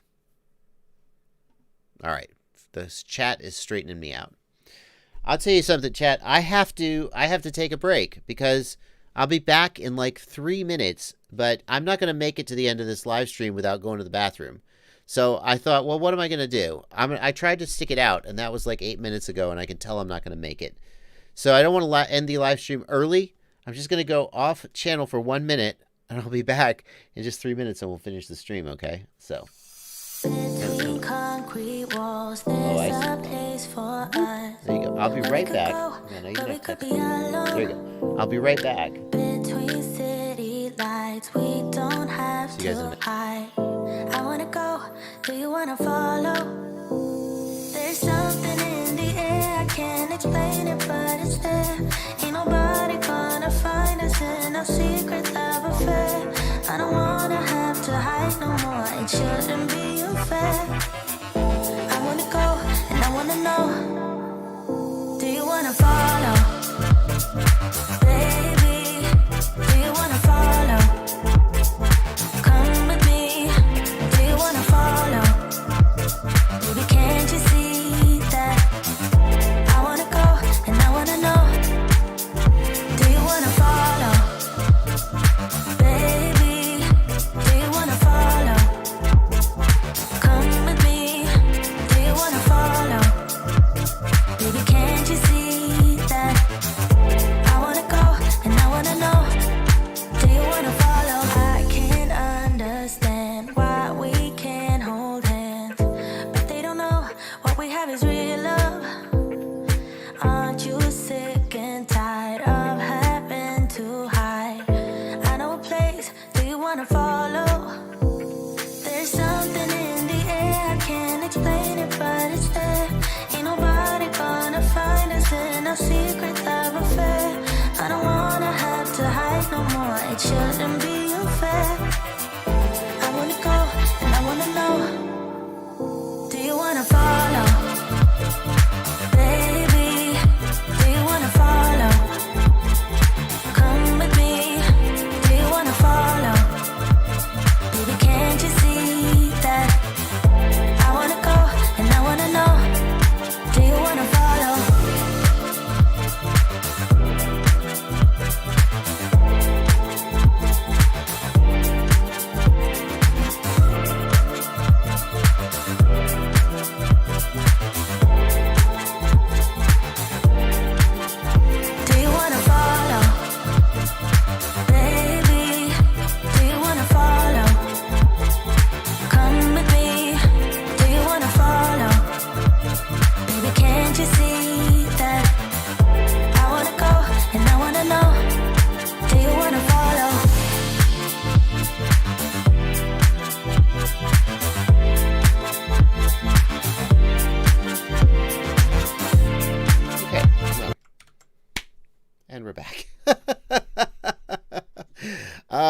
yeah, so you know, sometimes if you drink 840 milliliters of liquid right at the beginning of a stream, you don't make it to the end of the stream.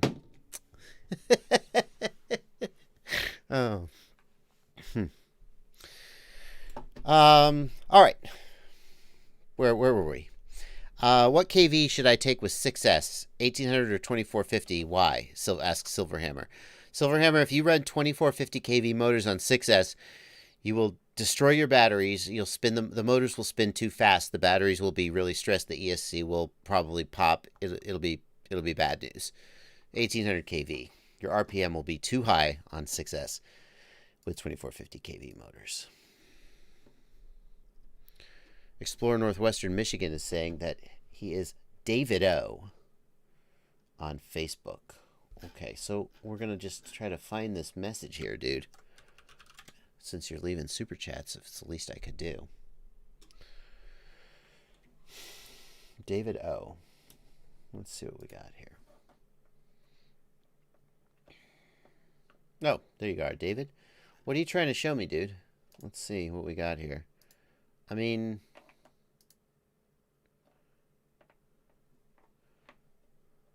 is it a question? I can't tell what we're looking at here, man. It is a...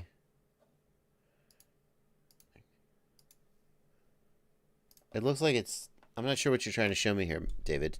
What? I need more context. This doesn't look like a question for the stream. I need more context. How the hell can a person send a message in 200? I don't know. Lee, the thing is, and I didn't make this policy, Lee. YouTube gives you longer messages the more money you give. So if you give like a $2 super chat, then they give you like 200 characters. If you give longer super chats, then they give you more. They give you longer messages. So I see. Explorer Northwestern Michigan is putting L-Wire on his quad. That's nice. L-Wire is it's not like, I wonder how it would hold up to crashes. It is really nice though. Much more efficient than other forms of lighting. Skadoosh says, speaking of getting more range out of 2.4 gigahertz, Crossfire is just so much better. I wouldn't bother trying to boost 2.4. You're not wrong there, but not everybody feels like they can go that way.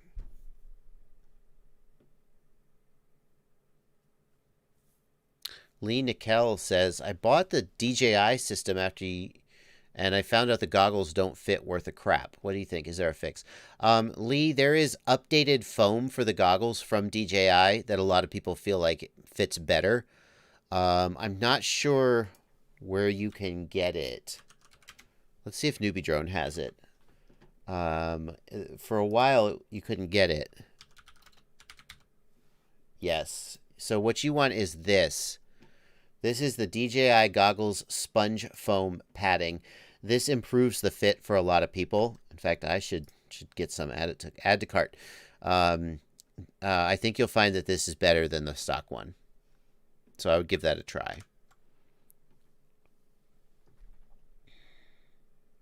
Ghost Tech Audio says, due to coronavirus, will there be another quad camp? Well, we haven't had a quad camp in over a year, so I think the answer is probably no, but not due to coronavirus. Ice269, thank you for asking how to join the Discord.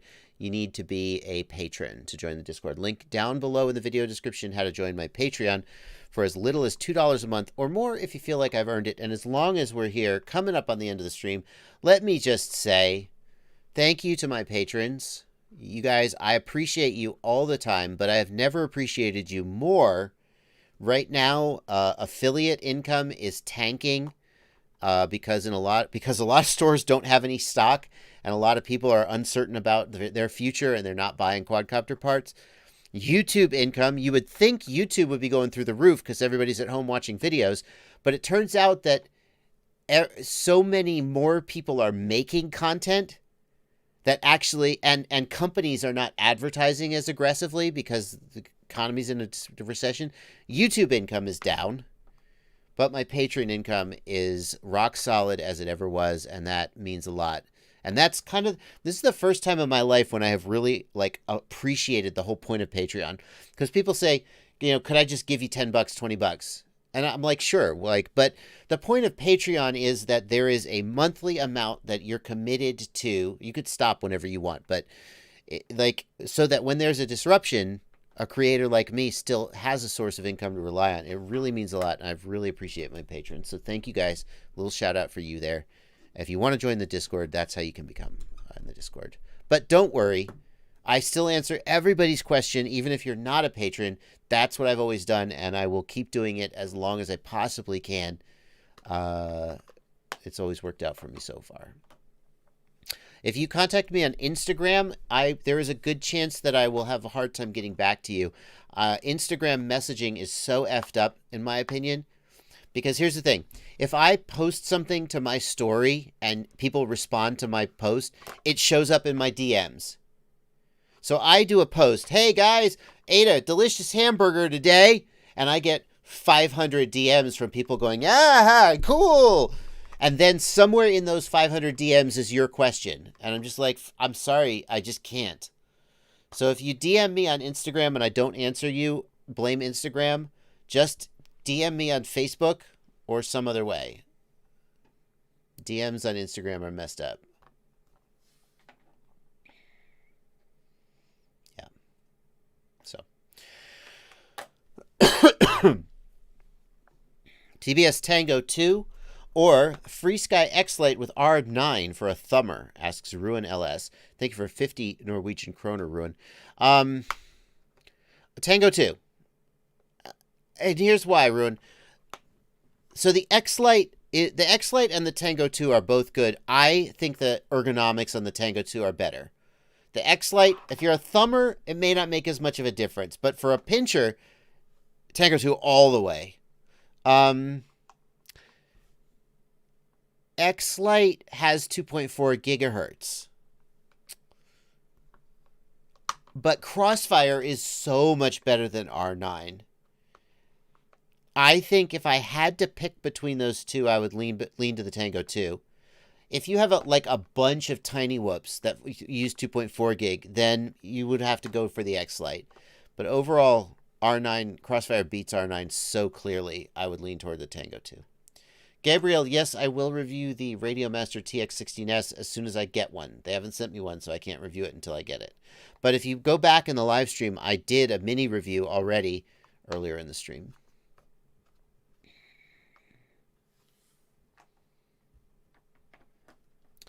CS13, I think the Sedora SL5 is basically the same as the Nazgul 5. The Nazgul, my understanding is that the Nazgul was a Banggood exclusive, and the Nazgul was not sold in any other stores. So it seems to me like the Sedora SL5 is just kind of basically a rehash of the Nazgul that is not a Banggood exclusive. So. Luca P asks, when I raise the master slider in the motors tab, the amperage value stays at 0. ESC telemetry is working, though, because I can see the ESC RPM value. So, Luca, many ESCs today don't have current data in the telemetry. So even though you get telemetry working, you don't get current reading. The ESC may have an analog current sense output that you'll need to configure, or it may just not do current sense at all. Depends on the ESC. So Luca, look into whether your ESC can do analog current sense out and figure out how to get that working instead of ESC telemetry. Ryan Clausen wants to know if the GoPro Wi-Fi connection, like the GoPro Wi-Fi connection to your phone, will cause interference. Ryan, I run all my GoPros with Wi-Fi on, and here's why. You guys, here's pro tip of the live stream if you don't already know this tip. You crash your quad. The GoPro comes out of the GoPro holder or breaks off and goes flying. Now the GoPro is somewhere in the grass. You're never going to find it again. If you can get your phone to connect to the GoPro, there is a locate GoPro option in the GoPro app, and it makes your GoPro start beeping. So I have Wi-Fi on all my GoPros so that if the GoPro comes off the quad in a crash, I have a chance. I walk around the field holding my phone up in the air, hitting connect, connect, connect, connect, and eventually it connects. and then I can find it. I have never had an issue with failsafe or interference on any of my quads because of that. Some people say like that their GoPro interferes with their GPS or their GoPro interferes and causes failsafes. I've never experienced that. I don't think it's an issue, at least not for me.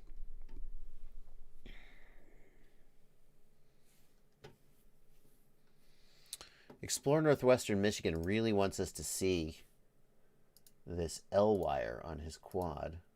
Where the hell did that go? Where did it go?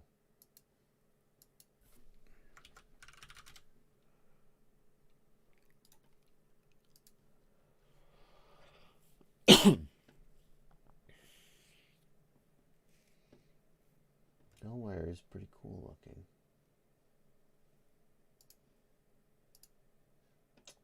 So L wire is a form of lighting. Let's have a look at this. It's kind of like LEDs, but it's not like LEDs. It's high frequency AC. It's more like neon, frankly, than LEDs.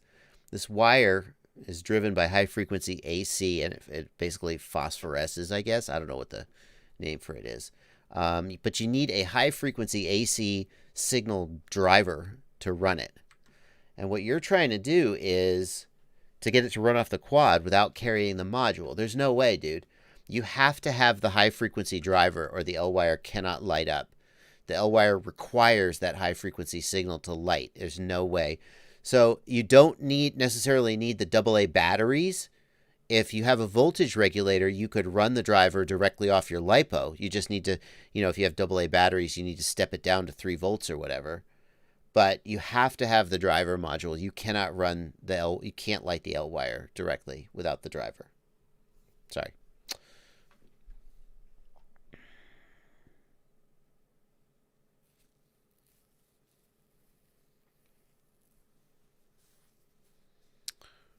Yep. Rich FPV, the stream is nearly over. Speaking of the stream nearly being over, by the way, you could just go back and watch it in the DVR. It's no big deal. Speaking of the stream nearly being over, Aaron Ciotti has got to be here. Ciotti FPV has got to be here. He's here, right? Ciotti is probably streaming today. He streams after me on Sundays and Mondays, so he is going to be coming on in about 6 minutes. I'm going to be headed off, and he is going to be streaming on his channel, and pretty soon he's going to start posting the link to his stream. So if you guys want to keep watching streaming this afternoon, Aaron Ciotti will be going on his channel in about 6 minutes.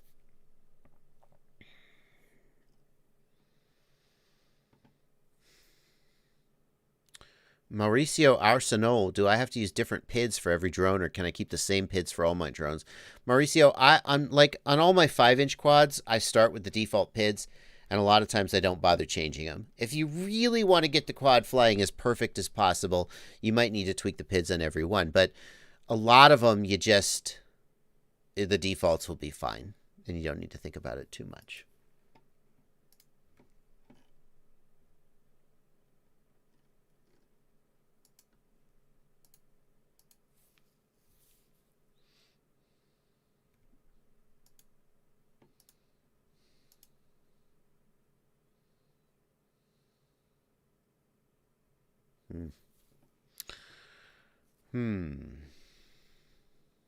USB won't work on flight controller. Board broken.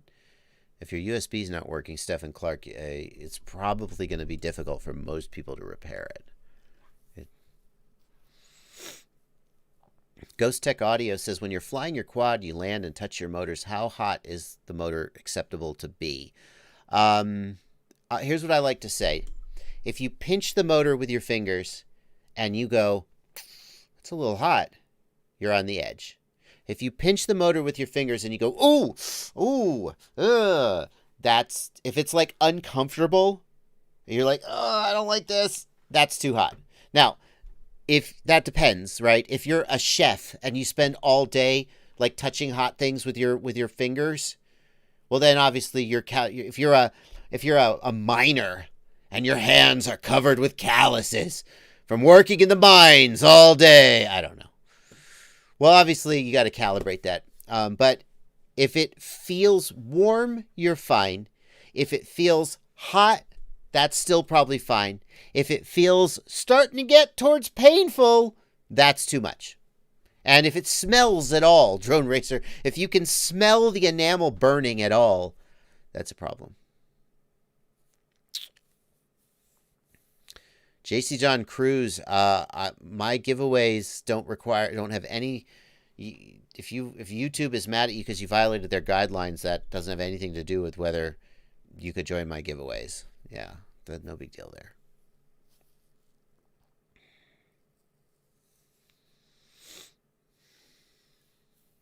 If you do have like really tough hands, another thing you can do, don't do this with the battery plugged in. You could put it up against your lips, or I guess the inside of your wrist. That's where people test baby bottles, but like don't put it up to your face with the battery plugged in. But your lips are sensitive to temperature, and if your hand is all gnarled and calloused, you could use that. Anyway. Oh, Ciati's posting a link to his stream. We got 3 minutes left in my stream. Thank you guys for coming out. This week on the channel. This week on my channel, what do we got coming up? On my editorial calendar, I actually have a couple things I'm working on that will not be on the calendar. I'll be shuffling it around a little. But, oh, they are on the calendar. I take it back. Well, I haven't done my new product roundup. Every month I do a new product roundup and a big giveaway. Typically give away $400 or $500 worth of stuff, sometimes more. So that's going to be on Monday. We'll see all the new products that have come out probably not all of them, but I got a review of the Beta FPV 65X HD coming up. That's the new HD 65mm 2S Whoop from Beta FPV. There's some more 3D printing content here. I'm going to be putting a new main board on my 3D printer and a BL Touch sensor. I got a video coming up about Betaflight's dynamic idle feature. Did you know what that was? Maybe you didn't even know it existed. And we'll be continuing the 3 packs a day challenge. So that's what's coming up this week on the channel. We got 1 minute left. Sovol SVO1 is my preferred printer, Anthony Cardinale. Aaron Ciati is going to be streaming. I'll be going off. Thank you guys so much for coming out. Thanks to everybody who gave money in the super chat. Thanks to everybody who watches the videos. Everybody stay safe out there. Wash your hands. Hug your mom. Take care of your loved ones. There's a lot going on in the world right now that is scary and bad. But for a lot of us, you know, there's a lot of good stuff too. We're just doing our best to make this work, and I'm happy to be a part of it. Fly your quadcopter, fly your whoop in your house. I hope that you're not being too badly affected. If you are, I hope that everything turns out okay. And that's going to do it. Happy flying, everybody. Don't, yeah, Justin Flood says, don't hug your mom. You might make her sick. Right. Only hug your mom if you have been quarantining with your mom. Good point. Bye, everybody.